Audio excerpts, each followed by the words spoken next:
31-year-old man who admitted to killing victims in his apartment, then dismembering their bodies, may have murdered up to 17 people. A serial killer is on the loose in the Daytona area. Investigators are on the trail of a possible serial killer. A stunning claim from an accused killer awaiting trial in Pennsylvania. And authorities believe they could very well have a serial killer in custody. And they say it may be the work of a serial killer. An accused serial killer. Welcome to another blood-curdling episode of 5 Minutes of Murder, the segment where I, Daddy Longlegs, take my scalpel and microscope and cut into today's real-life monsters. See what makes them tick, that of the serial killer. On this special holiday episode, we take a closer look at Arkansas's Ronald Gene Simmons, who was responsible for the largest family mass murder killing spree spanning over one Christmas weekend in 1987. So let's dive right in, ghouls and gals, to this holiday special Christmas special with killers. Ronald Gene Simmons was born July 15, 1940 in Chicago, Illinois. At the age of 3, Ronald's father, William, died of a stroke. His mother, Loretta, soon remarried to a gentleman by the name of William D. Griffin, who was a civil engineer for the U.S. Army Corps. Because his stepfather's job transferred him all over the place, the family would move from location to location, finally settling in Little Rock, Arkansas. Now, fast forward to 1957, where Ronald would drop out of school and join the U.S. Navy. He was stationed in the Naval Station in Bremerton, Washington. It was there that Ronald would meet his lovely, lovely wife-to-be, Rebecca, soon to be his wife, as I said. Her friends called her Becky, and they would marry July 9th, 1960. Over the next 18 years, the couple had a great relationship, and they stayed together. They had 7 children. Ronald, though, found himself becoming very much like his strict stepfather, who was, a little bit overbearing. Then in 1963, Ronald left the Navy and moved the entire family to the New Mexico area and joined the U.S. Air Force 2 years later.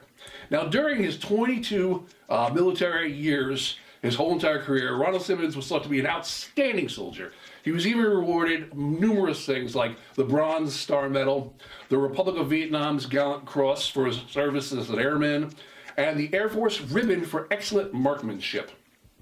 Ronald then retired from the Air Force and the military altogether November 30th, 1979 at the rank of Master Sergeant. Everything seemed all well for Ronald and the whole family. Then on April 3rd, 1981, Ronald received a visit from the local police department for allegations that he had fathered a child with his then 17-year-old daughter, Sheila. Fearing arrest, Ronald took the entire family and fled New Mexico. He ended up moving back to Dover, Arkansas. The whole family took up residency at a 13-acre tract of land that would become known as Mockingbird Hill. It was constructed of 2 older mobile homes, basically joined together to form one giant house.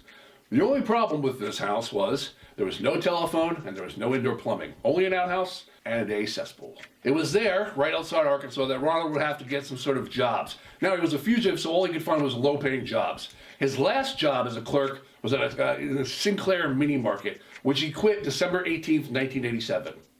Then, only a few days later, something changed inside Ronald Gene Simmons. Right before his family was supposed to have a giant Christmas family reunion dinner. This was the first time ever that all of the family was going to be together. And I think we all felt like there was a concern that some of the family might be, including her, might be leaving after this gathering. It was the morning of December 22nd, where shortly after breakfast, Ronald would murder his wife, Rebecca, and his oldest son, Gene, shooting them both with a .22 caliber pistol. Then he turned his attention to his 3-year-old granddaughter, Barbara, who he strangled until she was dead. He dumped all 3 of these bodies in the cesspool that they had just dug out a little while before. Some of the other children were already in the area and they were already starting to show up. As the families were coming out, each one came back to the house. Ronald would greet each of those kids and each of the families as they came to the door. He told them, each of them, that he had a surprise present he wanted to show each of them, but he wanted to show them, each of them, privately, one at a time. As each entered the house, they would get their special presents. Their present was, they would meet their end. Ronald first killed his 17-year-old daughter, Loretta, strangling her to death with a nylon rope. The next 3 were children Eddie, Marianne, and Becky. All of them murdered in pretty much the same fashion. Now, it was mid-afternoon at this point, and more of the family members were arriving for the Christmas. Basically, like I said, it was going to be this massive family reunion. Now, the first to be killed in this route was Simmons' son, Billy, and his wife. They were both shot dead right in the head. Then he strangled and drowned their 20-month-old kid, Trey. He laid them down around the house. covering them with jackets and sheets. Not really trying to hide them, but sort of trying to cover them up a little bit. Next to arrive was Ronald's oldest daughter, Sheila. Now, Sheila was the one who he sexually abused earlier, and Sheila's husband, Dennis. Both of them he basically shot. Then he strangled Sheila's child, which was basically his child. I mean, that's pretty much what it came down to. Sylvia Gale. Again, that was the child that Ronald fathered after sexually abusing his own daughter. And then he strangled their other child, 21-month-old grandson, Michael. The babies' bodies were wrapped in trash bags and placed in the trunk of these old 2 cars that were on the property. Ronald laid the bodies of his whole family in neat rows around the lounge area of the house, other than the bodies that were already outside. After all of the murders, Ronald would spend the rest of the day watching television, basically having a beer, and with all the bodies around him. The next morning, on December 28th, Ronald drove to Russellville, the town that was local to him, and killed 3 more people. Ronald Gene Simmons then simply sat waiting for the police.